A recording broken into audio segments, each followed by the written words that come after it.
গত বছর ৭ October Hamas Israel সংঘাত শুরুর পর নেতানিয়াহু বাহিনীর তাণ্ডবে গাজা এখন ধ্বংসস্তূপ।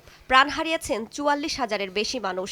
সংঘাত বন্ধে দফায় দফায় আলোচনা চললেও উপত্যকাটিতে যুদ্ধবিরতি সম্ভব হয়নি। অথচ প্রায় ২ মাস ধরে চলা রক্তক্ষয়ী সংঘাতের পর লেবাননে যুদ্ধবিরতিতে পৌঁছেছে সশস্ত্র গোষ্ঠী হিজবুল্লাহ ও ইসরায়েল। এই চুক্তি কার্যকরের পর গাজার ভবিষ্যৎ নিয়ে প্রশ্ন উঠছে। প্রতিনিয়ত রকেট আর বোমার শব্দে ঘুমভাঙা গাজাবাসী কি আদৌ সুন্দর সকালের সাক্ষী হবে? বিভিন্ন সময় কাতার সহ নানা দেশের মধ্যস্থতায় উপত্যকাটিতে যুদ্ধবিরতির চেষ্টা করা হলেও বারবারই তা ব্যর্থ হয়েছে। কিন্তু কেন?